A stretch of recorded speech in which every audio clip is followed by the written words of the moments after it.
Hello and welcome to the Last Word on Spurs, your award-winning Tottenham Hotspur podcast. We are back. I've got to think we should just stay online at the moment, the way Spurs are in this market. I've got to say, if you're listening to us for the first time, you can find us on iTunes, we're on Spotify, we're across all major audio platforms. We're, of course, on X, we are on Instagram, we are on Facebook too, and we are back. The market is heating up. Tottenham Hotspur are heating up. And Postecoglou is heating up. The fans are heating up. We're all excited. And we've got a very, very special guest to bring to you that's going to hopefully give us even more insight into what's been, I've got to say so far, an enjoyable transfer window. And may I just say, we're recording on the 10th of January. And for those out there, if Carlsberg did 10th of January's like this, we would never want them to end. It has been amazing. It's the happiest Dharmesh Sheth has ever seen me on Last Word on Spurs. He's normally on at the point of a crisis. Before we bring the man in, let's bring back Jamie Brown over from the Daily Hotspur. It's transfer time. Jamie is back. How you doing, my man? I'm very good, Ricky. And as you said, it's been a very nice day. It usually doesn't happen to Spurs, where obviously two clubs have gone in for a player and the other club being Bayern Munich, and we end up coming out with the player. So yeah, obviously really delighted that we've looked like we're going to get this one over the line. Then, of course, you've got, Eric Dyer, who, been a fantastic servant to the club, but he does look like he's going to be moving on as well. So, yeah, obviously lots happening at Spurs. But, yeah, the Drăgușin deal I'm really happy with. Of course, we saw Timo Werner come through the door as well yesterday. So, plenty to kind of look forward to. And as I said, the transfer window's open. So I've suddenly reappeared. Yep. I see Dharmesh's face looking in absolute astonishment, saying, I've never seen this man so happy. What is going on? He's normally pulling his hair out in a transfer window. Look, we are delighted to welcome back to Last Word on Spurs. It is always a pleasure when you see this man pop up. And normally it's only because it's this time of year. This man's on Last Word on Spurs. Summer, January. He never fails. He's always here for us. We've got the wonderful Sky Sports reporter, presenter, broadcaster. The wonderful Dharmesh Sheth is back on Last Word on Spurs. Dharms, happy to have you back here. How are you, my friend? I'm really good. Thanks for that intro. I'm really glad that Spurs have started this window really well. So hopefully I won't get any abuse on this one. Don't worry, Dobbs. Can I just say a lot has changed since you challenged Maurizio Pochettino? Oh, no. Flashbacks. Can I say, believe it or not, you have somehow now come out being the hero and Poch is now the villain. So that just tells you how football has changed in these last 2 to 3 years. You're now getting absolute applause and backing at the time for you doing that, what you did. So listen, mate, thank you so much for coming back on the show. Look, bit of a recap where we are, of course, on this January transfer window. Spurs, of course, have already made their first January signing in Timo Werner. And as we understand, and we'll get more from Darms in the show, we are closing in on the second signing of this January transfer window. It's taken me 4 days to know this guy's name, so they better bloody get it over the line. Of course, Drăgușin is close. Darms will tell me if I've got that right. Drăgușin, we're hoping he's going to get over the line. Look, let's start with Ange Postecoglou. He's the man that is making all this happen. And look, we'll start on this point, Darms, bringing you in. He has made that instant impact at Tottenham that we all craved. Spurs currently sit, of course, 5th in the Premier League table. We are just a point off the top 4. We are 6 points off the top of the Premier League. We've got Man City to come in an absolutely mouth-watering tie in the FA Cup, along with, we've got to say, to some degree, playing some beautiful football that we haven't seen for many, many years at that Tottenham Hotspur Stadium. Before we get into all the good stuff, all the transfers, I'm going to ask you firstly what you personally made of Ange Postecoglou's arrival at Tottenham. Breath of fresh air, I think, for not only Tottenham, but for someone like myself in the media who is going to be in a position where I'll interview Ange Postecoglou, which I haven't had the pleasure of doing just yet. But everyone that I've spoken to who has had any dealings with Ange Postecoglou just come back with a smile on their face, because they look forward to the news conferences, the interviews, because he's straight to the point. There's no mucking around with him. And that's all you can ask for, particularly as a fan, but even probably more so when you're asking questions as a journalist. If you ask the straight question and a proper question, you'll get the right answer. And that keeps us on our toes as well, because he doesn't suffer fools by the sounds of it either. If you don't ask a question that's a reasonable one or a good one, he won't answer it in the way that you want to, and he'll let you know as well. So it keeps us on our toes as well. But like I said, breath of fresh air, because not only has it been fantastic for Spurs on the pitch. And I think even those fans who don't support Tottenham, they have to look at the football and say, look, this is something special now. What they're producing, everyone's really enjoying it. So in that way, brilliant. And off the pitch as well, it's been a really good breath of fresh air. Yeah, obviously his start doesn't come without some complications for sure. I mean, we've, not to mention the start of the season, obviously losing one of his key men in Harry Kane so early, so close to the season starting. What we have seen throughout the season is lots of injuries, lots of suspensions as well. Of course, we've seen Romero out for periods of the season with injuries and suspensions, obviously Kulusevski as well. So, yeah, there's been lots to kind of navigate for him so far in terms of those injuries and suspensions. So, kind of what have you made with the job that he's done so far in terms of having to deal with losing key players like Maddison as well? This is where he's impressed everyone, I think, because I think everyone can see the issues that Tottenham have had, suspensions-wise, but in particular the injuries. And I mean, that fateful night against Chelsea was just astonishing what happened on that night, to have those injuries and then to lose the game in the way that they did, playing with 9 men, because they knew they were going to have suspensions as well with the 2 red cards. But I've never heard him make that as an excuse at all. In fact, when, interviewers have kind of posed the question, well, yeah, you've lost today, but, there are extenuating circumstances. He doesn't want to use those as an excuse, because he says that everyone that he picks is at Tottenham for a reason. Privately, I'm sure he will know that he needed to bolster that squad.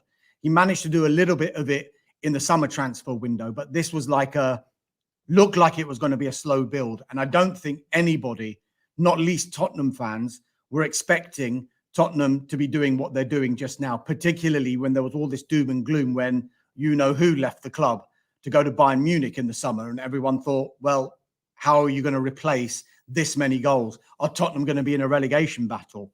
Far from it. They're in a top 4 race. They're in a title race, maybe. Who knows? I wouldn't bet against it, particularly if they get this transfer window right. Dom, what's happening here? You are sitting here saying Spurs are in a potential title race. I'm going to 10th of January. I mean, what is going on? Are you all right? We're going to check Dharmesh out. We need to double check that. Listen, mate, it is obviously they're doing their lovely. business, though. They're doing their business, right? Yeah, they've pinpointed areas that they need to strengthen, and they've gone out and they've strengthened in those areas. And I think what he has done as well is sent a message, a thinly veiled message to the board whenever he's had injuries or suspensions, particularly in the central defensive area when Romero's been injured and suspended, when Van der Ven's had that long-term injury. He hasn't gone back into the squad and thought, let me bring a centre-half in. No. He's bringing players whose primary position is at fullback. And even though Spurs fans will say, well, look how well he's coped, that's almost sent a message to the board as well by saying, this is who I'm playing now when our first 2 choice central defenders are out.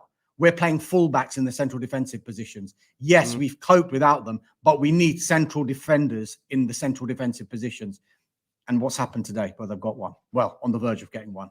Yeah. Oh, man, listen, I think we're all in that position now where until the bloke holds up the shirt what we've gone through, we won't believe it until we actually see him in the shirt. Although I've got to say, there's some wonderful mock-ups we're seeing online. I'm sure Jay, like me, has seen many different interpretations of what he's going to look like. What a bloody good-looking bloke. He's going to look absolutely amazing when he does get that official shirt on him for sure. Dom, do you know what I want to ask you? Because I know, again, you've had a number of colleagues that have gone to see Ange, obviously in the press so far. You've not had the chance. I'm sure, obviously, that's going to come very, very soon. I know you're excited about that. Do you know, it's not very often, I must say, that you have journalists that are excited to go and interview a Spurs head coach. I mean, the last few years, you've had some real tough ones in there that have been quite challenging, I think, on the eye. I mean, you'd be lucky out of Nuno to get at least 10 minutes out of him. You've met my colleague, Michael Bridge, haven't you?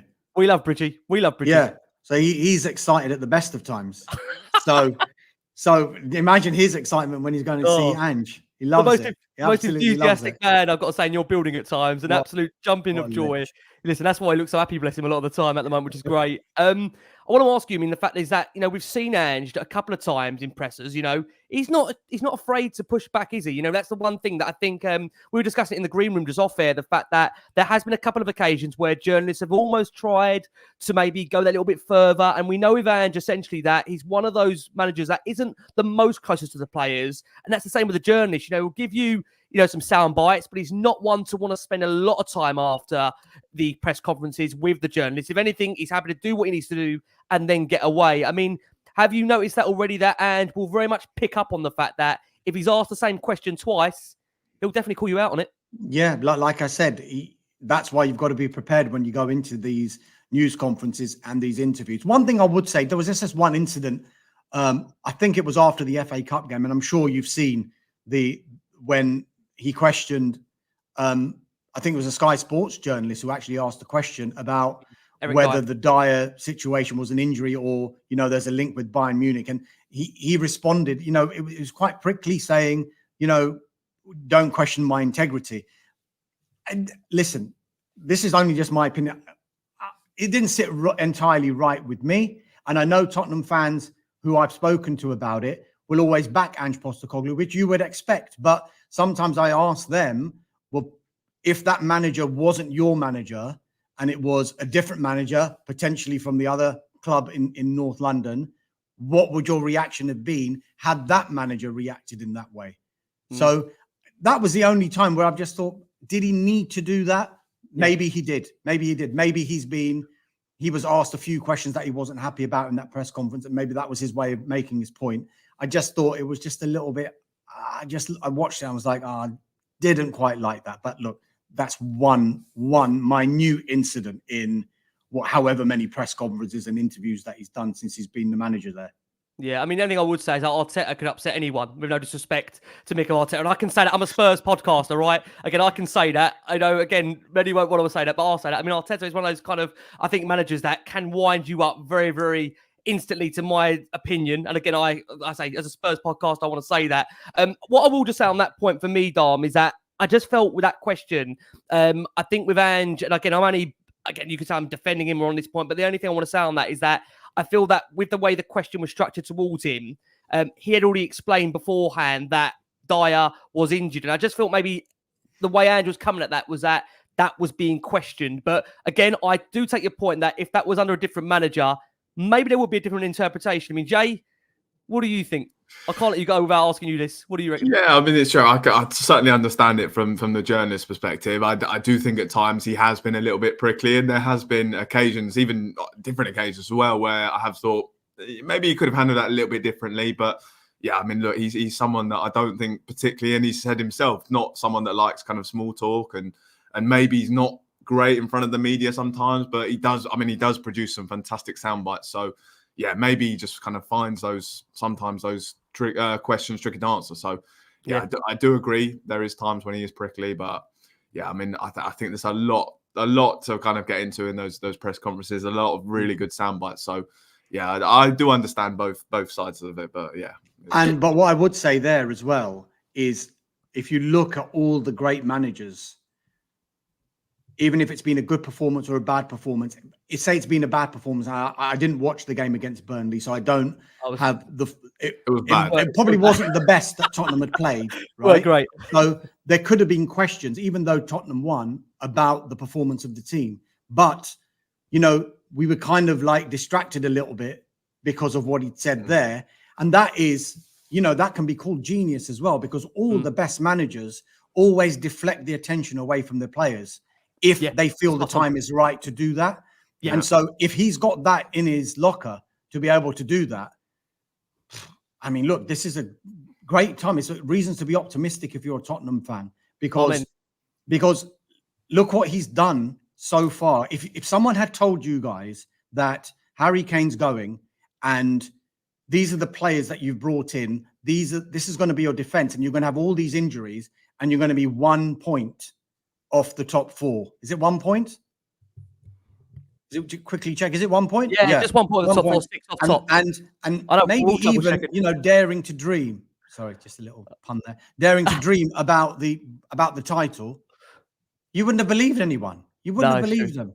So, no. You're right. Listen, he can look. I get it. As far as Tottenham fans go, everyone that I've spoken to, when I've kind of just posed that question to them about it, they don't care. Ange is in charge. Tottenham are back. That's their response. They don't care. They want more of it, in fact. And of course, just for fair balance, there's about 1,600 Spurs fans that rightly agree Ange was totally right and he wasn't wrong in that presser. Which won't surprise anyone, right? About 1,600 Spurs fans in here that absolutely are behind Ange Postecoglou. And look, we've discussed, of course, the fact that it has been a good start to the season. Obviously, Jamie mentioned there the fact we had to navigate our way in terms of injuries and suspensions as well. I think what, again, has given everyone real optimism before we come on to the business Spurs have done is the way in which they've approached so far, tying down the youth players or the young players' future. Of course, we saw Destiny Udogie committing his long-term future to the club, who's been really, I've got to say, a revelation since stepping through the door and working with Ange Postecoglou. Again, a reminder that obviously at the time of him being bought, he wasn't obviously at the time bought for Ange Postecoglou, but you'd be fooled to think he wasn't because he's played that well. That was then followed up, Dom, with the long-term deal for Pat Matassar, who, again, I think we can all say that it was been criminal that Antonio Conte did not give him more of a chance last season. He has signed that new contract until 2030. Now, Spurs are in a bit of a situation where Heung-min Son, Lo Celso, Bentancur and Basuma, their contracts respectively have got around 2, 3 and up to 4 years left to run on it. Any murmurings about maybe what next contracts come up for Tottenham in terms of renewing? I'm going to come to that in about 20 seconds because I am having a look at these comments as well. And just in response to what Jide was saying, he's kind of making my point here. And he said, if that reply was given by Fergie, not that I'm comparing Ange with him, would that journo dared question that response? I doubt it. And you know what? It's exactly right, because now no one is going to dare ask questions like that to Ange Postecoglou. So I think it's brilliant in that way. You know what I mean? So I can say, oh, I didn't really like it. But you know what? Fair play. Sorry, it's all gone dark in here. That's probably Ange. That's not Ange in the background, is it? My God. Yeah. So the contract situation. Look, some of the players you mentioned there, I think you said Son, Bentancur, Lo Celso, and Yves Bissouma. If you look at three of those, Son, Bentancur, and Bissouma, they're regulars in the team. If they're fit, they're playing. So you would think that sooner rather than later, Tottenham would want to get some sort of contracts tied down with those players. Lo Celso is an interesting one. His contract has got 18 months to run. Under previous management, he's been on loan to other clubs and he's come back. And there was a lot of talk that he was going to leave during the summer transfer window. But this is an example of what a new manager can do, because Lo Celso has come into the team. From what I've seen, when I've seen him play, has performed really, really well. And one of those players that, you know, can benefit from a new manager and almost be a fresh start. So this will be an important 6 months, I think, for Lo Celso and for Tottenham, you know, and what they're going to do with him in the future, because the summer, that's probably when it will come to a head. Because when someone gets down to 12 months in their contract and they haven't signed a new one, it's probably going to go one way or another, because they don't want to be in a position 6 months down the line where Lo Celso, you know, you could see him if he was to leave, he could go abroad, couldn't he? You know, you get some English-based players who might tend to stay within the Premier League, but Lo Celso, you could see either staying in the Premier League or going to maybe a La Liga. And the issue with that one is he'd be 5 or 6 months away from being able to talk to those clubs in Spain, because he can sign a pre-contract agreement in exactly 1 year from now. So I don't think Spurs will want to get to that stage where they don't want him to even have the threat of him leaving for free. So there will be talks. I'm not going to say that there's going to be talks about extending his contract. There will have to be talks anyway, simply because of the timing left on his contract. So, but Lo Celso, I mean, I don't know what you guys think. You're there watching him week in, week out. A lot of people who don't support Tottenham have watched him and have been surprised and have thought, is this the player that Tottenham were releasing in the past couple of seasons to go on loan and ready to sell?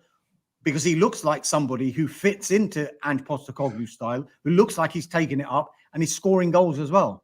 Yeah, I'll let Jay start on that, because I've actually got a controversial opinion on Lo Celso. So, Jay, you want to start on him? Yeah, it's a weird one, because, I mean, look, he's a very talented player. I think the one concern with Lo Celso is his injury record. I think already for the Manchester United game, we're hearing news that he's got a hamstring issue and it doesn't look like he's going to feature in that game. And that's been a big concern. I think, look, it is very different to likes of Tanguy and Ndombele and maybe a couple of other players that we've signed over the years, where, I think we've accepted we're probably not going to get anything for those type of players. But if you were to lose a guy like Lo Celso in the way that he's been playing on a free transfer, then you would be really disappointed. So, that's certainly one that I want to see us get sorted. But yeah, talent-wise, I think, no question about his ability. I mean, that Bournemouth game where he got those 2 assists, a fantastic pass, seen what he can do. But my one concern with him, and maybe his work rate as well, is another issue. It's just that injury record. As I said, it does look like we're going to be without him for Manchester United, and we've been without him plenty of times this season. So that, as I said, that's my one concern with Lo Celso. You read my mind, Joe. That's my biggest concern with him. I like him as a player. I think, under Ange, I think we are seeing a different kind of player because of the fact that I feel, again, Ange has identified with him and really bought into what he's about as a player. He obviously likes the way Ange plays his football. But my biggest concern is that if Spurs are going to be playing in some form of European football, which, do not put the knockers on it, does look fairly likely for next season. I'm not sure how you can rely on a guy that can't play 2 games in the space of a week or can't play 2 games in the space of a couple of weeks. It just feels like the Celso, there's a continual breakdown in terms of the pattern. And we understand, look, I think, we've mentioned it in the show already, that the way Ange plays football, it is physically demanding. It is a style that, unfortunately, we've seen already, does pick up a number of hamstring injuries. And my worry is that already Lo Celso, to me, is showing me concerns that he's not going to be able to really deal with the physicality of not only to some degree the style of play, but also consistently being available. And that's the problem. You've got to be available for this manager. We need to have options. And the fact of the matter is now, which we're going to come on to, Spurs are building not just an 11 now, they are building an actual squad. And we've got to have players that are available. And if he's not available to play, it's a big, big issue. So look, I'm surprised. I mean, I know it's gone fairly quiet on him, Darms. I haven't heard anything in relation to any links this window because it appears the player is happy. It appears that Ange wants him, but I wonder if that's wonders for the summer. We'd have to keep an eye on with Lo Celso, Darms. It probably the summer, only because can you afford, even though he has that injury record that you talk about, can you afford to lose him, given the biggest issue that Tottenham fans and probably Ange Postecoglou has with the squad is the actual size of that squad. You can't accuse Tottenham of having too big a squad because they've shown just at the moment that it is quite thin. It is quite threadbare when you go past the first 13 or 14 players, even though, I mean, this is great credit to the players and to Ange Postecoglou that even despite these injuries, they've got themselves into this position, which is why I think it's so many reasons to be optimistic because these players are coming back now. Well, sooner rather than later compared to, a couple of months ago when it looked really, really bleak, but they've hung in there. They've managed to get these results by playing in this style, almost like, well, we're just going to have to score more goals than you. We know we're going to concede, but we'll just score more. And, if they can continue doing that while these players come back, while they strengthen in January, who knows what's possible this season. Yeah, I mean, look, obviously one thing that we've kept mentioning on this show, it's incredible to think it's the 10th of January and it looks like we've already sorted kind of 2 big priorities that we wanted done in January in terms of a central defender and then, of course, an attacker as well. Obviously, we've got still, 21 more days left of the window. Is there kind of any other areas that Spurs might be looking to target or are we getting a bit greedy now? No, I don't think you're getting greedy because I think there is a necessity to strengthen and he'll be looking at every single area of the pitch. But I think the central midfield area is an area where I think Tottenham do want to strengthen. There was this talk whether Pierre-Emile Højbjerg was going to leave the club and, it's unlikely that he's going to be a long-term part of that squad under Ange Postecoglou. So it's whether it happens this January or in the summer. Now, if some sort of deal happens with Højbjerg in this January transfer window, you would think that Tottenham would only sanction any kind of departure if they're going to bring someone in. It's very, very difficult, one should say here, even though Tottenham have started this window really, really well, to do business in this January transfer window, simply because clubs don't go into a season saying, you know what, we're going to go massive in January. The whole plan is to get the squad together in the summer. Tottenham is a slightly different case here, simply because they had such a big departure in Harry Kane. And, was that going to change the way they played? And so it was never going to be immediate rebuild in one transfer window. So I actually said on the Transfer Talk podcast that we do on Sky Sports, just before the window opened, when we were asking each other the question, who do you think is going to be busy? And I did say, I think Tottenham would be really busy in this transfer window, but that's out of choice and out of necessity as well, because of the number of injuries they've got, the number of suspensions they tend to get, but also the short-term effects that the AFCON and the Asia Cup is having on them more than most clubs in the Premier League. So I was expecting them to be busy. It's probably going to be reassessed unless one of the long-term targets for Tottenham becomes available in this January transfer window, which is always very, very difficult, because if Tottenham Hotspur have got ambitions, which they should have, to be top four, challenging for the title, challenging for trophies, then they're going to need really, really good players. Now, to sign really, really good players, they're normally at really good clubs. And those clubs are normally in European football come the second half of the season. And that's why some of these clubs are probably reluctant to let their players go in January. So it might get reassessed again in the summer transfer window. So maybe they can still do some business. There's still lots of time left in this window, but I'd probably be predicting more of a push again in the summer. Okay, interesting. Look, we are going to throw some names at Darms. He loves when we do that. He loves when we challenge him with specific names. What we are going to do, we are going to go for our first break of this show for our listeners on audio. We've got around 1,800 of you here watching us live. Thank you so much, as always, for all your incredible support for Last Word on Spurs. I'm joined back alongside me by Jamie Brown over at the Daily Hotspur. Look, it's transfer season because Jamie Brown pops up, right? It's always the case. And we're also joined by the brilliant Sky Sports reporter, broadcaster, presenter. There's so much to this man. I would run out of what to talk about. There's so much this man does. Transfer talk as well. We're knowing more about that a bit later on. We've got a brilliant Dharmesh Sheth back on Last Word on Spurs. Always a pleasure to have this man sharing the screen with us here. Listen, let's talk about the fact Spurs have already made their first signing of this January transfer window, and that is Timo Werner, as the German international joins Ange Postecoglou's side on loan for the remainder of the season after seeing his time in terms of game time at RB Leipzig decrease for the Bundesliga side. Spurs, we understand, will have an option to make that switch permanent at the end of the current campaign for a fee we understand to be in the region of 15.5 million. The addition obviously allows Spurs to bolster an attack which has seen Heung-min Son head off, of course, on to the Asian Cup. We obviously, in the worst case scenario, could be without Son until really the middle of February. And therefore, Spurs you'd have felt needed sufficient cover in that area. So look, it's one that I, on Sky the other day, did say, for me, it was very much low risk with potential higher reward. Dom, where do you sit in terms of the signing of Timo Werner? I think I'm the one who said that, low risk. Did you? Because I mean, I that's the way I see it. Because I stole your line, then, Dom. No, not at all. Because you've got a situation here where you've got him on loan until the end of the season, and it's an option. It's not even an obligation to buy, and the option to buy is £15 million, which is less than a third, I think, than what Chelsea had to pay to get him out of RB Leipzig in the first place. Yes, it didn't work out for him at Chelsea, and it didn't really work out for him in his second spell at RB Leipzig. But I'm looking at that, if I flip that round, Tottenham now have got a player in Timo Werner who's going to come into the club and come back to a country where he was roundly criticised for his first spell at Chelsea, and he's just left the club at RB Leipzig where it didn't really work out for him in his second spell. So you've got a player there who is completely and utterly motivated to do well. And I don't think you can underestimate that. When a player comes to a club wanting really to prove people wrong and to show people, actually, that first spell, even though I did win the Champions League, you didn't see the real Timo Werner. Yeah. This is the real Timo Werner. And I'm going to show Tottenham fans, and I'm going to show Chelsea fans, I'm going to show football fans that they were wrong.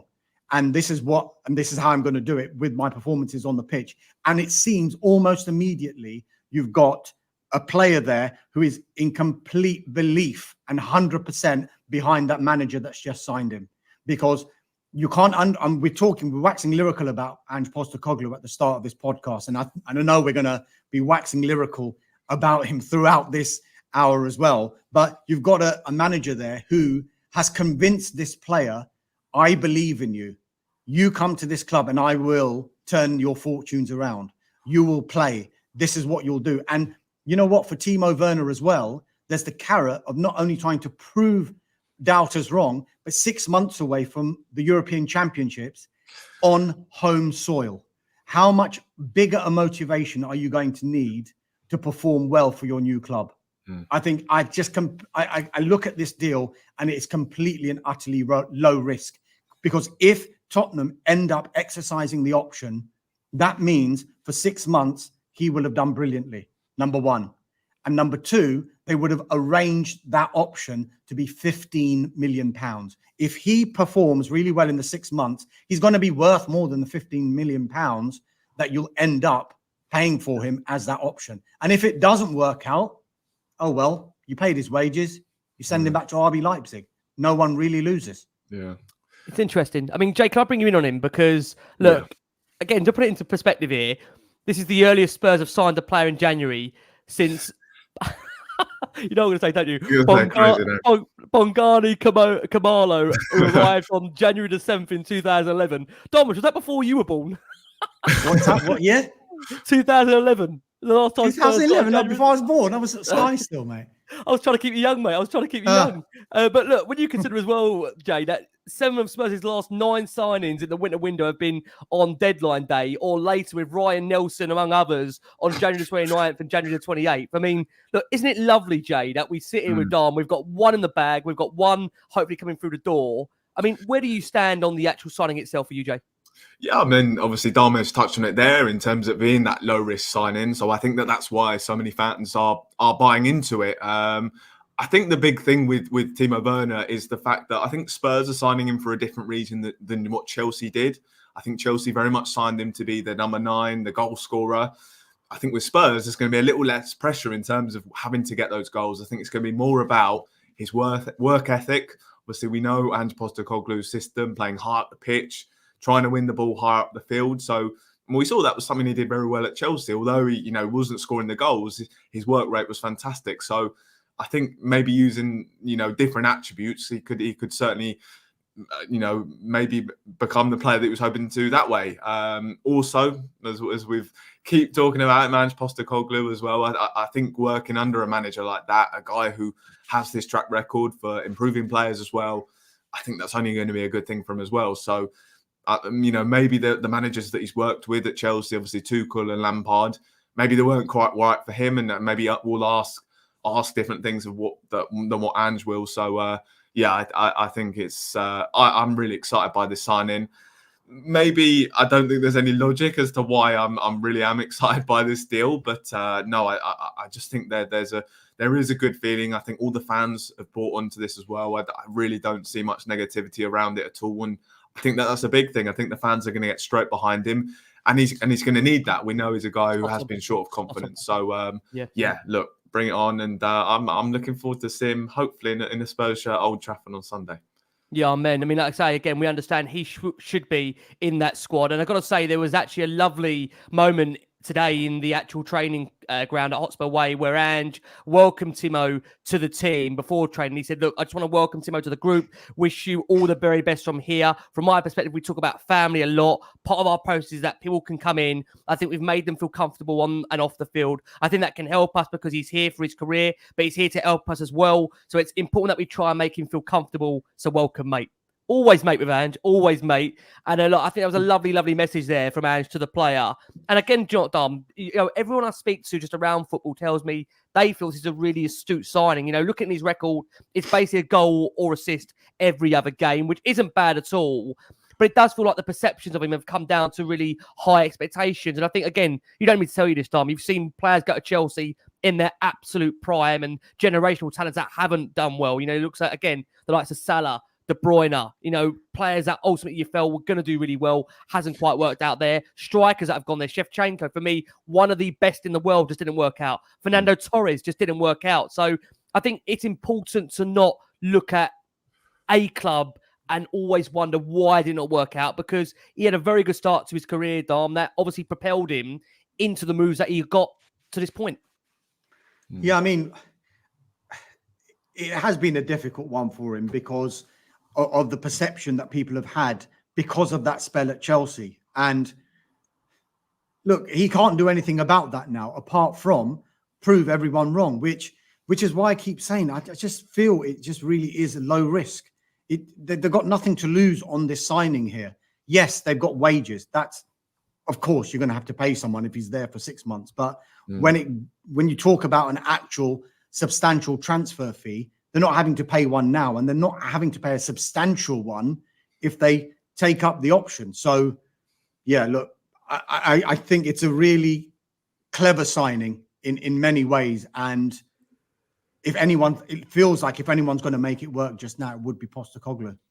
Yeah, I mean, we understand also that Werner ticked most of the boxes that Spurs were looking to identify in a forward target this month. And Postecoglou really values his ability to play in various positions and receive really positive feedback about his character. And that's the one thing I will say, that speaking to other journalists that we've had on last one on Spurs, that's been the real key core message that's come back from a lot of those journalists, that this guy's a really good lad around the dressing room, got a really positive attitude. And I think, again, just buys into the fact that it's always with Ange about the profile of the players that he's bringing in. One that was very clear from the summer. You look at the likes of Enquiries that came through the door, and ultimately, obviously, James Maddison. There's been a number of players that, again, Mickey van der Ven, another one.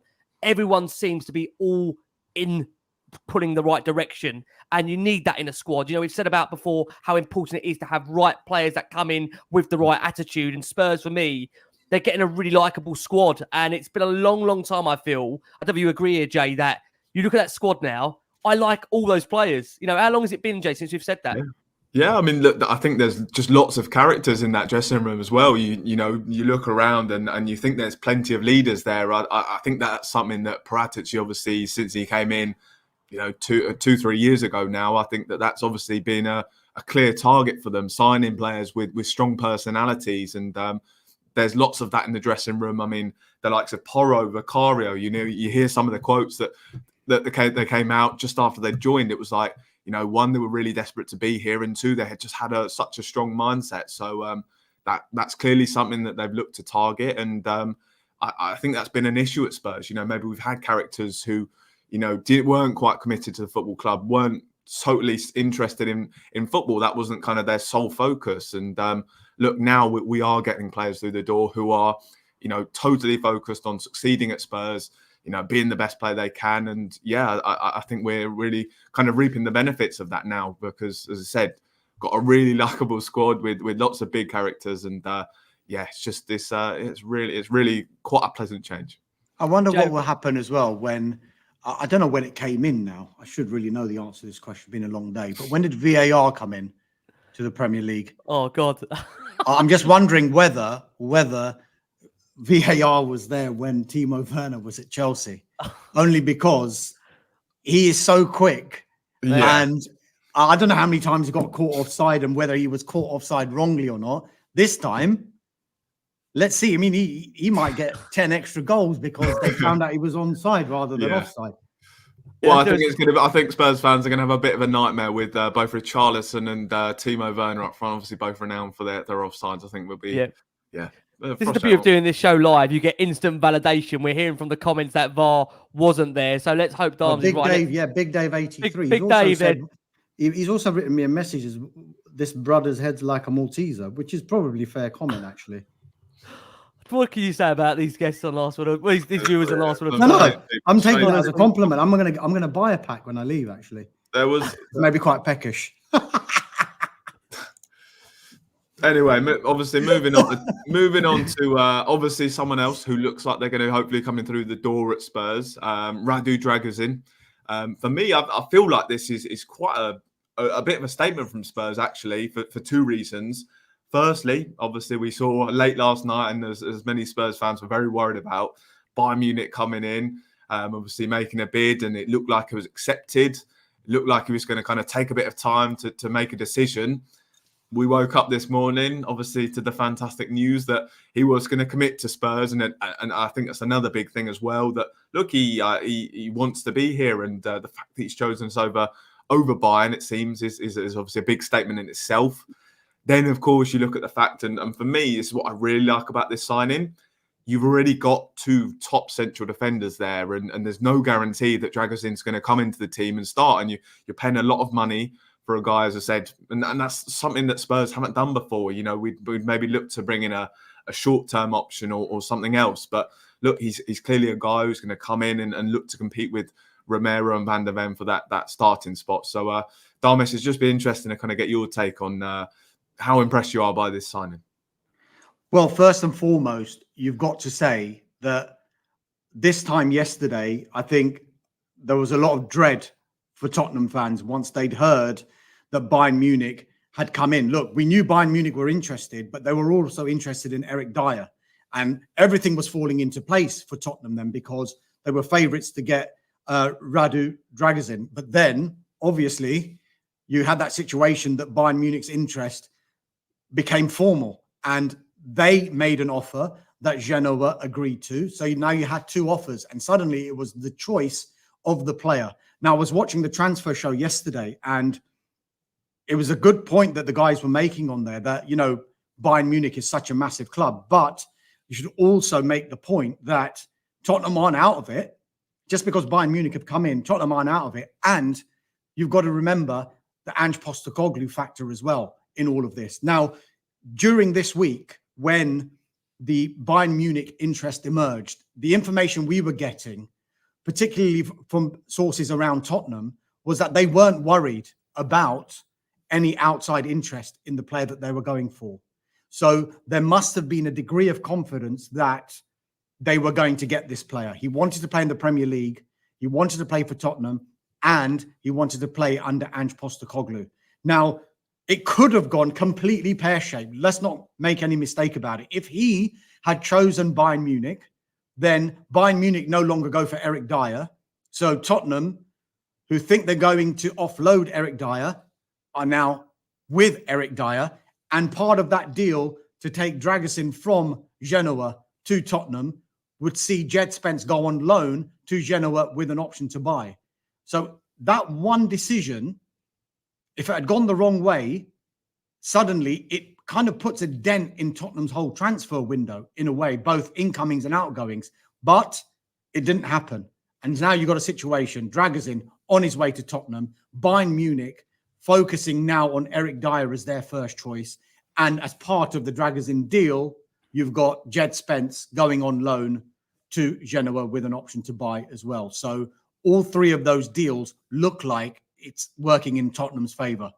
Yeah, I mean, can I just say on the deal itself, look, we've heard again behind the scenes essentially that, you know, Ange has been in the guy's ear. He's been regular phone calls backwards and forwards, and ultimately telling Radu that he'll be given regular opportunities in the first team, which is believed to have been, we understand, a key decision in the Romanian defender's decision to come to Spurs. Another key decision was also for him that he was made to feel so wanted by Ange, and he was made to feel also how clear he was wanted and wanted to be signed on numerous occasions, and picked up the phone and tried to make it happen. And it's a big win for Tottenham because ultimately for them now, it means the two priorities of the window have been ticked off.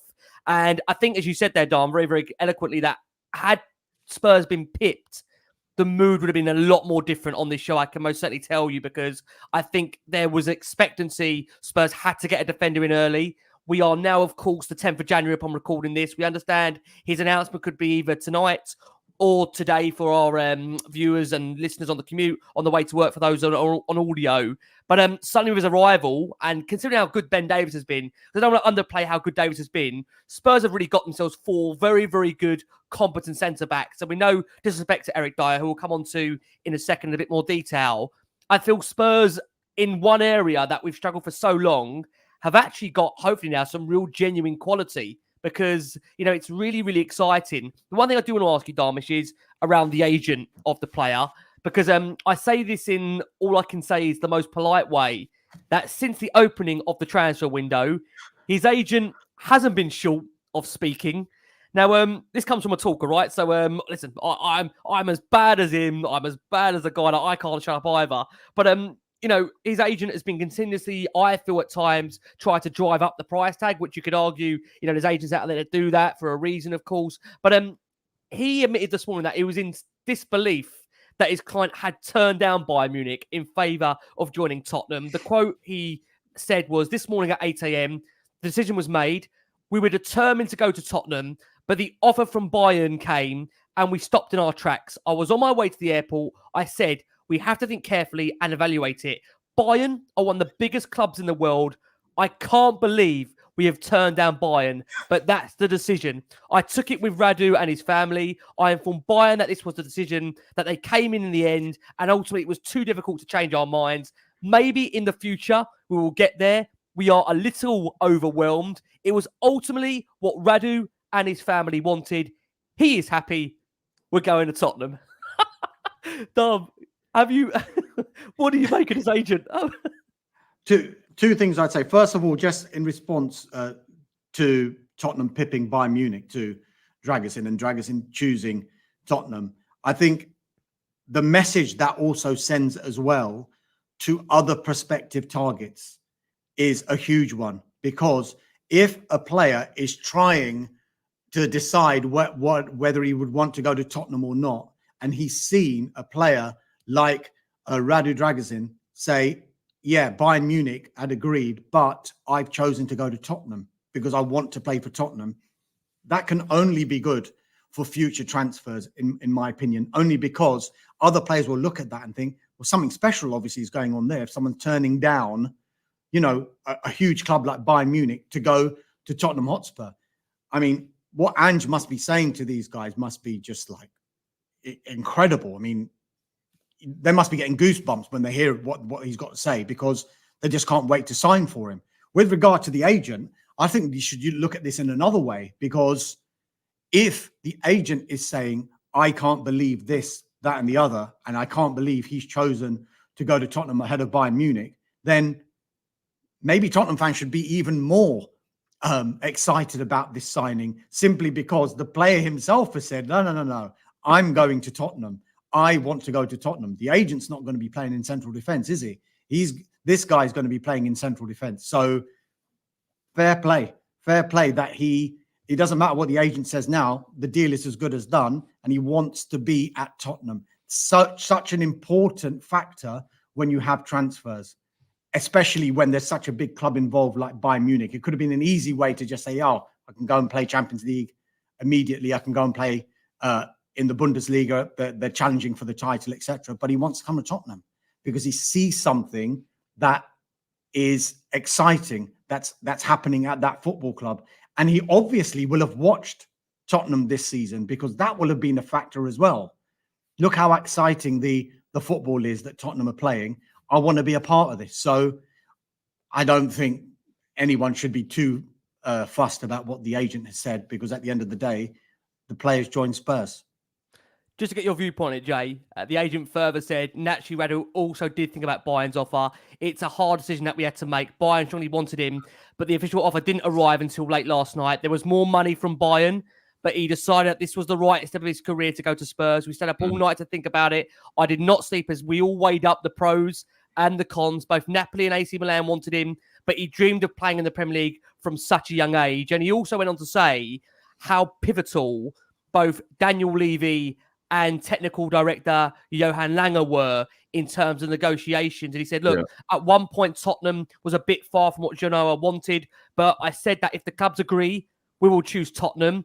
If not, it means that God wanted it the way, and we go to Bayern. Tottenham made great efforts. The owner and the sporting director were very happy. They both worked very, very hard. They worked until 3 a.m. in the morning to reach an agreement. And can I just say, look, we do criticise at times on Last Word on Spurs, Daniel Levy, the hierarchy of the football club, for not acting in the best interest of the football club, for not acting quick enough when it comes to the market. Is this, Jay, one of those occasions where we have to hold our hands up and say credit where credit's due? They appear to have got over the line and is key target of the window. And it's great to see this new structure in terms of the backroom or hierarchy there working really, really hard to get Ange's player. Well, there you mentioned his comments about kind of picking, obviously going for lesser money and going to Tottenham and wanting to be in the Premier League. I think that's again, as Dharmesh said, I think it's a really good sign that he's opted to go in this direction. I think it shows again that he really wants to be here. And we just spoke about it that these seem to be the kind of type players that we're targeting now, guys that want to be at the football club. Their priority is to be here. Guys that want to challenge themselves as well. I think he quite easily could have gone to Bayern and maybe got there obviously just won a Bundesliga, but look, he's 21. He wants to play football, and I'm sure he's been promised lots of opportunities. So, firstly, I think the attitude there really, really, strikes me as really impressive. So, yeah, I think from that side, it's fantastic we got a player like that over the line. But yeah, again, it just obviously is someone that was a real key target. I think that we know that obviously Todibo looked like he was the first guy that we went for. That obviously looked like a deal that we probably weren't going to get done. And look, we've obviously gone down the list, and Drăgușin was obviously the guy next down the list. And look, they've obviously worked really hard to get it done. I know obviously some people are complaining a bit about the timing, but look, I think we've got him in. It's the 10th of January. Obviously, going to be plenty of time for him to now kind of come in and settle in the team. And yes, I think that definitely credit where it's due to here for Daniel Levy. I think he's done a great job in getting one of our top targets in. And obviously, to have Werner as well, I think it's been a really good start to the window. So yeah, definitely full credit to Daniel Levy here.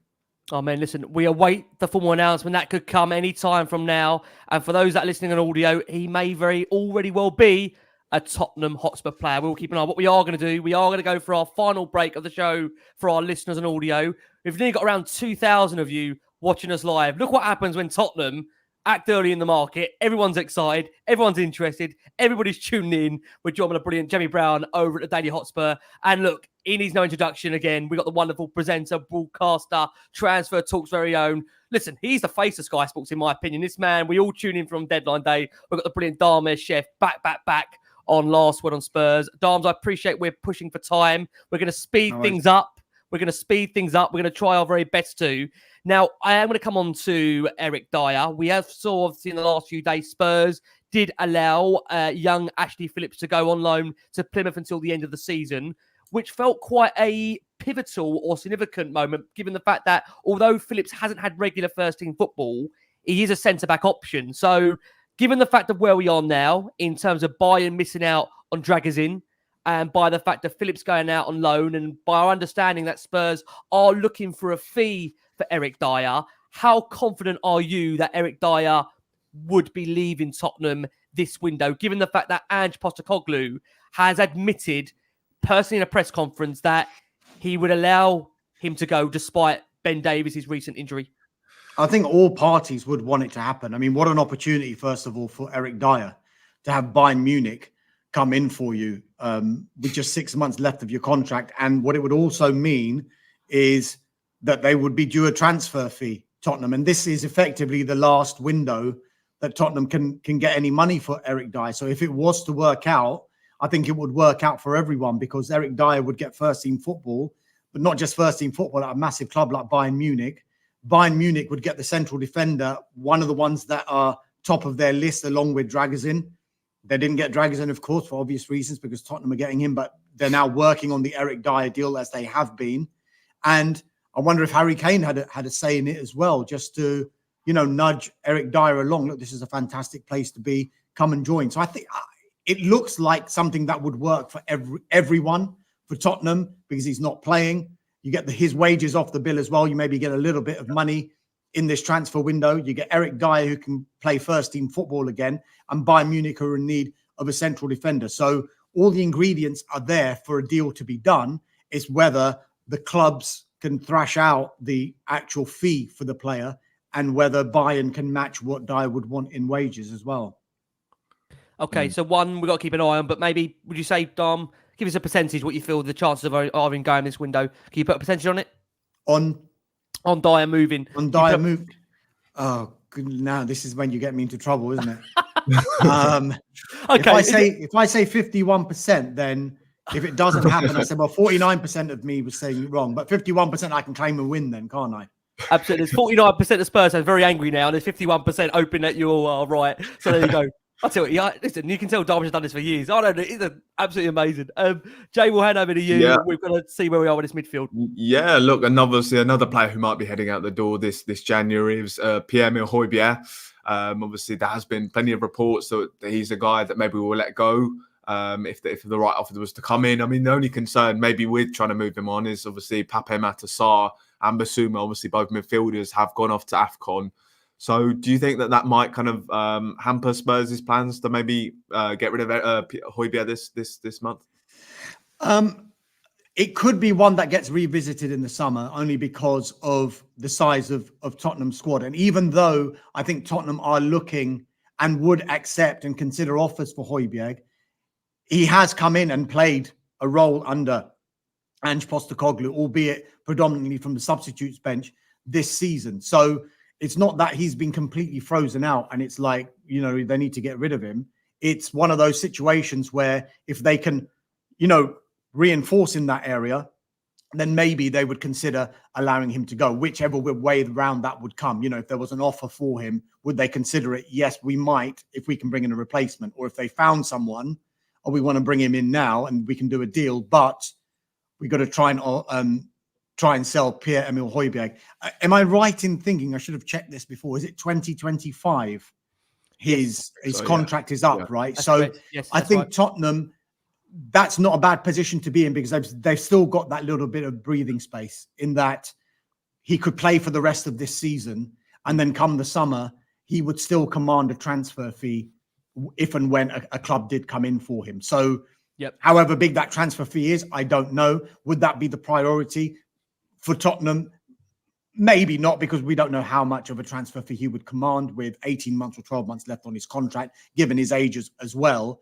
And the fact that Tottenham and everybody would know that Tottenham are open to allowing him to leave. So all of those factors would come into play when you're talking about a transfer fee for Pierre-Emile Højbjerg. But it would appear at this stage, but there's still 3 weeks left to go in this transfer window. But as it stands at the moment, you would think that they would revisit and reassess that one in the summer, because that is when clubs will really give it a go on who their long-term targets are, and when those long-term targets will probably be more available than they are in January. Yeah, it's an interesting one with Pierre, because again, I will say, look, he's very professional. He'll come on, he'll do a job. My only worry about Pierre is that I do feel that he wants to move. And that's, again, listen, there's no question about his professionalism. For me, I think he has come on and given everything. But I don't know if you agree, Jay. Look, you know, at the games I've been to, he's ultimately one of the first named or first players down the tunnel on the back of a win. I know Ange calls it a nightclub, and it doesn't mean you've got to stay on to the end of the nightclub. But he is literally one of the first people down the tunnel, Jay, isn't he?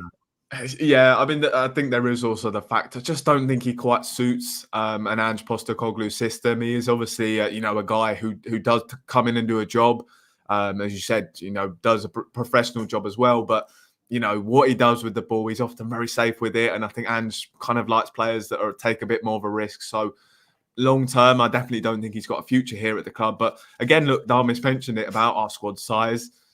I think on the weekend he's probably going to end up starting. I think obviously, as we mentioned, with Lo Celso being a doubt, I think he's probably going to be enforced to start. So look, for now, if you can't get any offers or any proper offers for him, and you look at where those offers might come from, it's probably going to be abroad. Obviously, Juventus looked like they were interested. I think Bayern in the summer might have been interested as well. So look, these clubs aren't going to do those sort of that put the money down on the table for Højbjerg in January. So yeah, I think it'll be a case of where he does probably stay until the summer. But yeah, as I said, he's probably going to get used a couple more times. So it's a frustrating one. If we were to get the money for him, I'd 100% would let him go. Now, this next one, I feel, again, is a bit of a complicated one. And Dharm, I feel you'll be really across this one because, again, Chelsea as a football club is a really interesting one because, obviously, as Spurs fans, we keep an eye, not a close eye, we do keep an eye on what's going on down there. But, of course, the he who shall not be named anymore, how things have changed on this show. Obviously, that man down there in West London is now managing that football club. And I think we're all saying it's agent Poch at the moment, given the way things are going down there. Everyone feels he's on a job down there for Spurs, the way that club is going.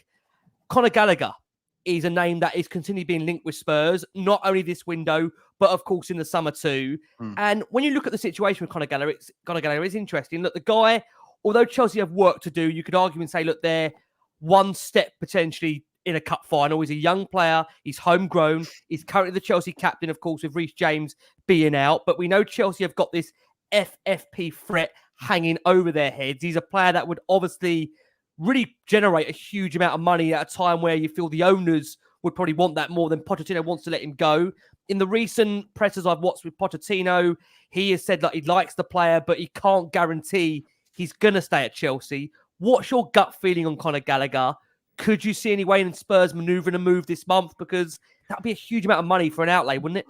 Look, you can never tell with Chelsea, only because if you listen to Mauricio Pochettino, sorry, I'm allowed to say his name, during news conferences at Chelsea, whenever he's asked a question about Conor Gallagher, he's like the face of the club when it comes to news conferences. So he will say, well, he's started 19 of the 20 Premier League games this season. He's captain in the absence of Reece James. So from a personal perspective, yeah, I want him to stay, but he's not going to be the one who's going to end up making that decision. And you're so right to mention the FFP situation, because you have this cutoff point on June the 30th, I think it is, every year when it goes into the next budget year almost. So they need to get their house in order before June the 30th. So if you look at players like Conor Gallagher, like Trevor Chalobah, like Ian Matson to a certain extent as well, they will all generate what would go down in the books as pure profit, because they've either cost a minimal amount of money or no money at all, because they've been academy products at the football club. So when it goes into the books, if they were to sell, I don't know, Conor Gallagher, say for 35, 40 million pounds, that immediately becomes plus 35 or 40 million pounds in the books, as opposed to trying to sell someone who they've brought into the club, and then the profit is a lot less than what they would get if it was a homegrown player. Are they going to sell him in this transfer window? He's playing every single game at the moment. I'm sure if it was up to Mauricio Pochettino and Pochettino alone, he would go to the board and say, look, I need him to stay. He's a very important member of the squad. But what it is dictated to by as well, to a certain extent, and they've only got a little bit of breathing space on this one, is he's only got 18 months left on his contract.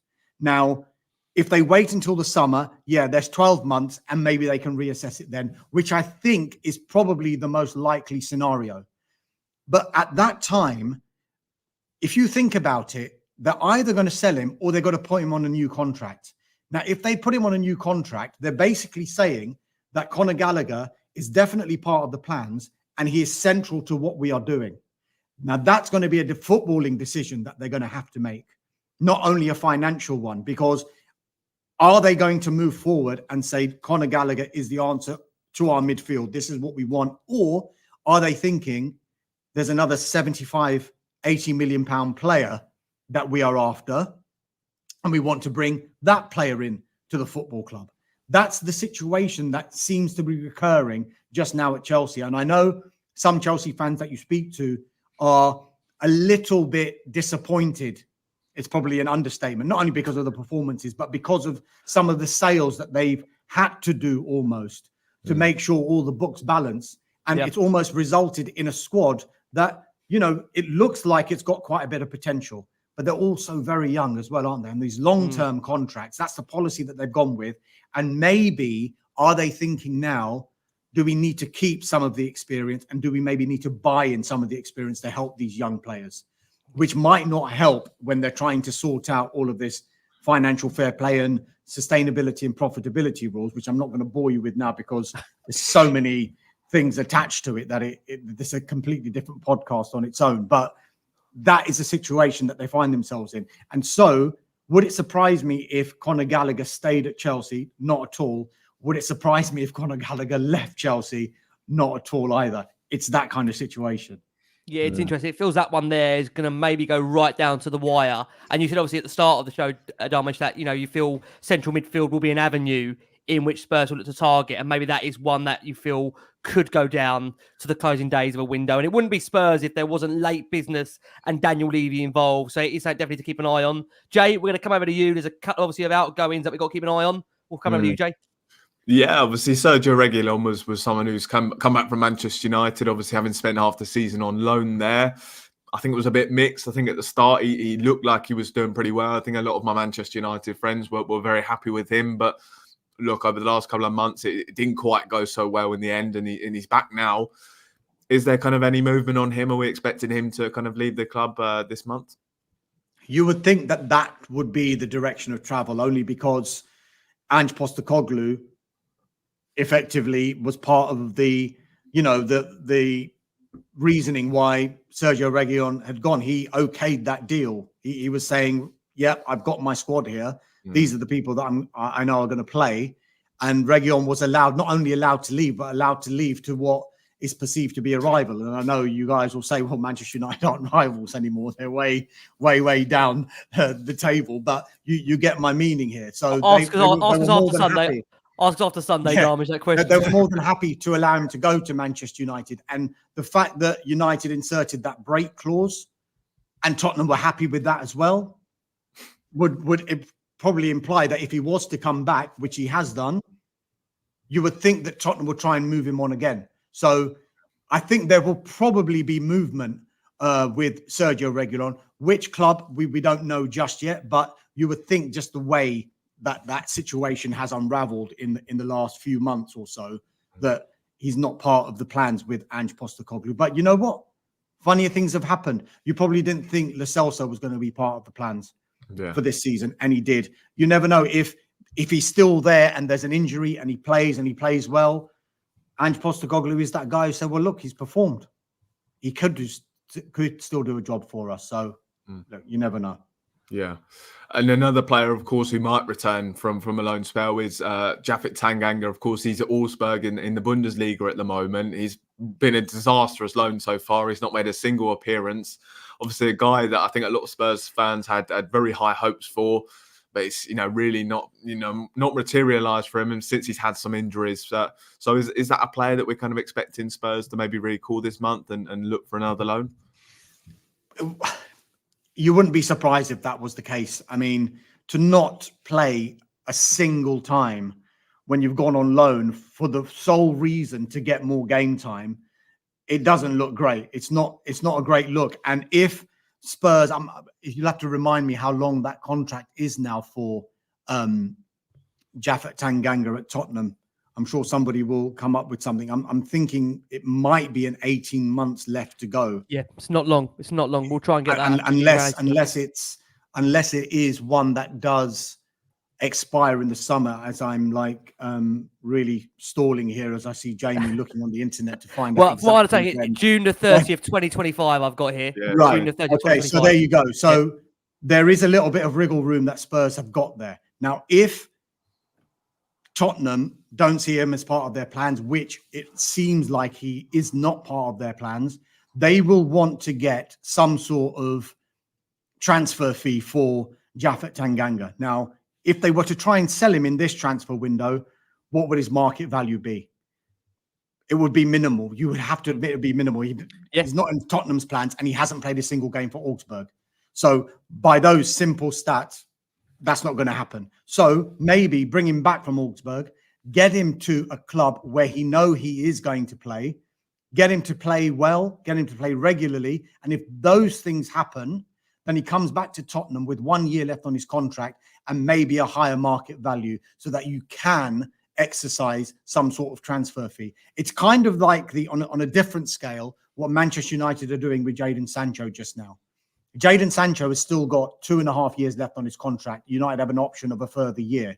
They have said to Borussia Dortmund that it is only going to be a straight loan, because if Manchester United try to sell Jadon Sancho in this transfer window, he hasn't played for 4 months. He's fallen out with the manager. There might be a perception that, is he a troublemaker? Is he going to fit into any squad? And his transfer fee right now would be nowhere near the £73 million that Man United spent on him. If he was to go back to Borussia Dortmund, somewhere that he knows well, plays well, and then comes back to United with still 2 years left on his contract, his market value is only going to go one way, and that's up. So that's probably what Manchester United's thinking is. And maybe in the background, behind the scenes, what Tottenham might be thinking with Japhet Tanganga as well. Interesting. It really, really is. Dharmesh, the interrogation is coming to a close. One final name to ask you about is Bryan Gil. Now, there has been reports of interest from both Fiorentina and Feyenoord in these last couple of days. Now, Gil's contract does run until 2026. I feel that when he came in, there was a real excitement about what this player could be, what he could become. There was always that question around his lack of physicality. And I mean that in the utmost respect. I mean, we haven't seen what we saw with Gareth Bale when he had that summer when he went in the gym and absolutely bulked up and come back out a different animal for the next Premier League season. I just wonder, my concern with Gil is that I don't want to stereotype players. It wouldn't be fair to do that. But to me, he seems a player a lot more suited to a Serie A a La Liga than maybe the hustle and the physicality of the Premier League. Look, he might prove me wrong. He might go to a Premier League club and do really, really well. I mean, what's your take on it for you? Do you feel this will be one that he will head out the door? Because what I would say is that I feel many Spurs fans are frustrated by the fact that if we let him go out on loan again, this is becoming pretty pointless. I mean, we signed him for a really high fee, and all we keep on doing is loaning the player back out and back out and back out, where it'd be nice to get him off on a permanent fee if he's going to leave the football club. But like I was explaining before, like with the Tanganga situation and Sancho, there is a method behind trying to do that. It's just to maintain a market value for a player, if he isn't part of the plans, to get a transfer fee for him. Now, you mentioned the two clubs, Fiorentina, Feyenoord. Yes, there is interest in him. By all accounts at the moment, he loves working at Tottenham. He loves Ange Postecoglou. He wants to stay. The only issue he's going to have now is if you think about his game time being limited anyway, and now you've got the arrival of Timo Werner as well. That's only going to do one thing, because you're not going to bring in someone like Timo Werner and not play him. So he's going to go further down the pecking order, you would think. So that's a situation that Brian Hill would find himself in. Now, I'm just going to do a little comparison here with Donny van der Beek when he was at Manchester United. Now, a couple of seasons ago, it was my information at the time that Manchester United wanted to loan him out to a La Liga club because it wasn't working out for him at United. And I think they were getting the impression that we're going to have to cash in at some point. Let's try and recoup some of the money that we've spent. What's the best way we can do that? If they can send him to a La Liga club, they felt that that style of football was slightly slower, more suited to Donny van der Beek. So if he spent 6 months there, played well, he'd come back to United with a higher market value. Unfortunately, that move didn't materialize, and he stayed in the Premier League and he went to Everton. And, you know, people forget he was at Everton because he didn't have any impact there at all. He was injured for a lot of it and he barely made any appearances, and it was not a good move for him. He came back to United. It still didn't work out for him at United. Now it's come to the point where he's gone off on loan to Eintracht Frankfurt. They have an option to buy for around £11 million, which, if that comes to fruition, would represent close to a 25, £30 million loss for Manchester United. So sometimes I know the fans might say, why do we keep loaning these players out? They just need one of these loans to work if this player is not part of the plans, to get that market value up to a standard whereby they would say, you know what, we can accept that much of a loss because we didn't think we'd be recouping this much money for a player because it wasn't working anywhere for him. So if he was to go to a league again where he's comfortable in, where he can perform well, there's every chance that his market value can go back up again. Jay, let's come over to you. The interrogation is coming to a close. We enter the favourite two questions that we always love to pose to journalists. Have you checked what I'd said on the last one, and whether I was right or not? That is just to let you know, I was 100% right on the last one. We know, mate. We know. You know, you never 100% run ratio so far, Dharmesh. Make sure you get these next two right, please. Over to you, Jay. Yeah, well, obviously we've spoken about the really good start that Ange has made so far at Spurs, and hopefully long may it continue, and hopefully you're going to think the same as well. We're just going to ask you kind of what do you think constitutes a successful season for Ange, obviously in the remainder of the campaign? I think it's changed now. I think probably should ask you this question. Would you be disappointed now if it wasn't a Champions League finish? Yes, 100%. I think I think the way that we've played, look, the goalpost has definitely changed. I mean, I think when we spoke back in the summer, I think we'd have probably said you're crazy if we think we're going to get into the Champions League football. But I think the way it's gone, and also outside factors as well. I think that although we've seen the likes of Aston Villa looking really good as well, and maybe a couple of other teams, I really think that Spurs should be quite confident or certainly look at that there isn't that great a competition in terms of getting that top four. So yeah, that's definitely now one where I think it's a real priority, getting back into the Champions League and looking at this as a great opportunity. And I think if we can do it, obviously it would really be ahead of schedule under Postecoglou. I don't think top six is a bad season. No. I actually think if you ask me where I think the Tottenham are going to finish. So to be fair, I think someone did actually ask me to ask that. So you can tell us? I will say Why am I asking that? Why did I ask myself that to put myself in this position? Well, I'm going to say Tottenham is going to be I'm going to say third. Wow. Wow. Okay. Okay. I'm going to say third, and I'm going to say semi-finals of the FA Cup. I think they're going to get past City. So we're going to bottle it. No. Yeah. I mean, I'm going to do that one again. You forget that. I'm going to say third, and the FA Cup fourth round. Don't do that to us. Don't do that. No. Oh, you tease. I tell you, you tease. Do you know what? It's not often. Look, I said this on the last couple of shows. I've got a really good feeling about that FA Cup draw. I don't know why. Bearing in mind that Spurs have been knocked out to lower league opposition the last couple of years in that Sheffield United, Nottingham Forest, the teams that would be knocked out to. You know what? I know, Dom, we've had just, again, speculation that's coming that Maddison is coming back to training. Romero is already back in training. There's a general feeling around the camp now, Jade, if you agree. Everyone is just in such a high right now. Yeah. Going into City. I know, again, City have not even scored a goal at the Spurs Stadium. And I know their records are there to be broken. And Dharmesh refuses to make eye contact with me now. I've said that. I think anything's possible. I really, really do. I genuinely do. But can I ask you, Dharmesh, if Spurs are going to finish third, you're going to hate me for asking you this now. You're going to hate me for asking you this. Who are they finishing above in that top four? Who are they finishing above second and first? Who is your top three? Liverpool and Man City. That's what I'm saying. Are you saying Liverpool win it? No, City. I think I cannot believe. I think a lot of fans have been very kind of reactionary this season. We've seen Villa going to win the league. We've seen Arsenal going to win the league. Liverpool going to win the league. Spurs, obviously, very early on.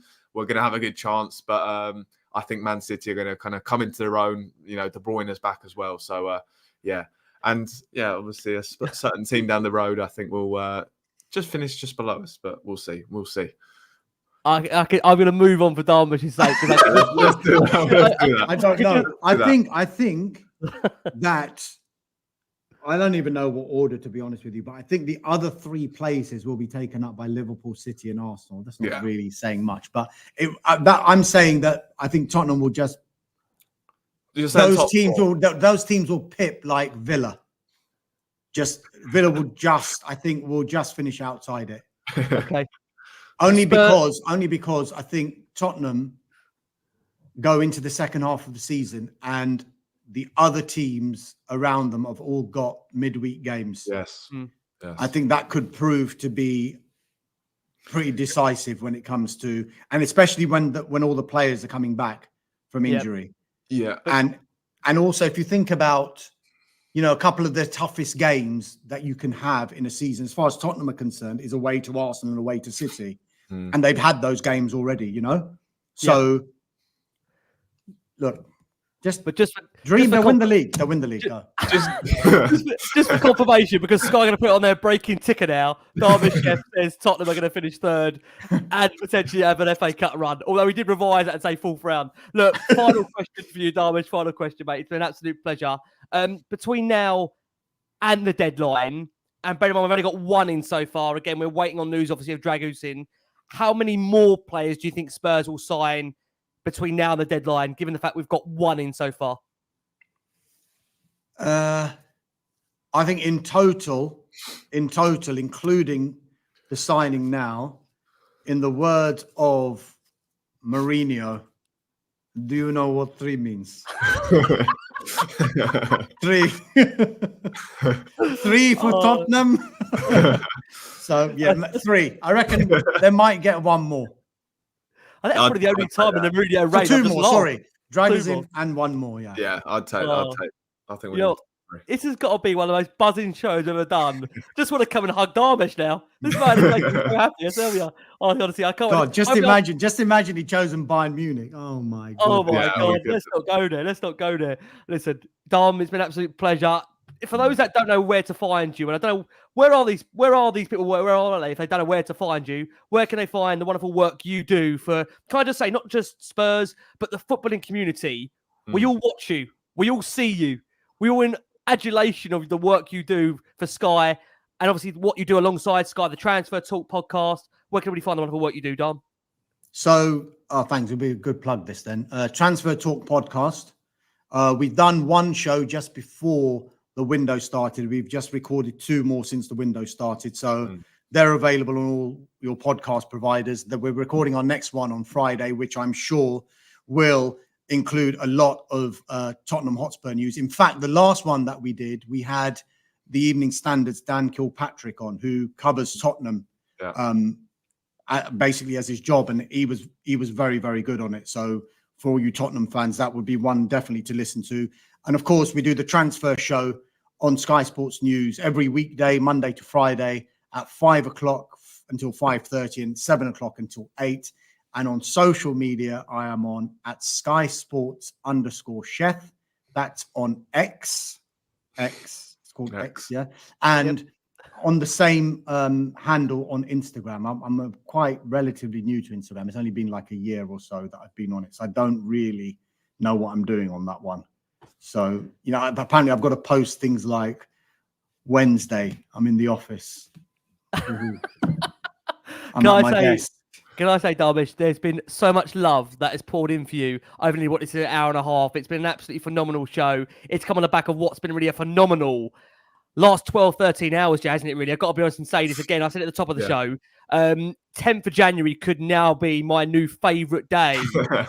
And if Carlsberg did January's like this in terms of this day, it's been absolutely phenomenal. Guys, go on, Jay. Do you want to come up there? Do you want to go I was also going to say, look, we've obviously had all the transfer news as well, but I think it's some of the injury news that we've obviously been hearing today that's been really positive. I think, looks like Romero's very close to coming back, and Maddison as well. We obviously heard some reports that he looks like he'll be back in training next week as well. So, obviously ahead of what's going to be a very tricky month. Of course, with no Sonny, no Basuma, no Sarr.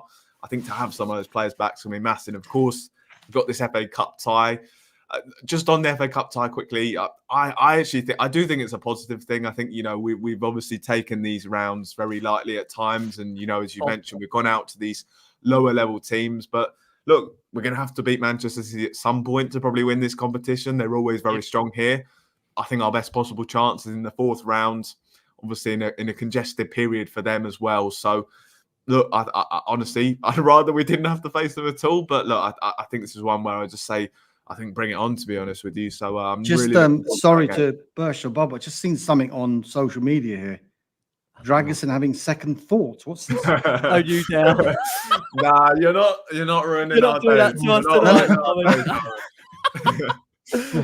Not even Sky or Dharmesh Sheth can stop this one. They can't.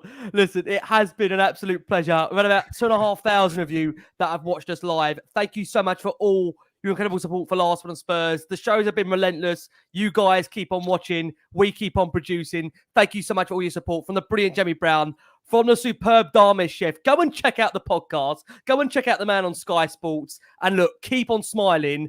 Angie's rebuild. What rebuild? It's been incredible, isn't it? We're only just getting started. From wonderful Jamie Brown, from Dharmesh Sheth, from me. Guys, keep safe, keep well. We'll be back with you before you know it. And as always,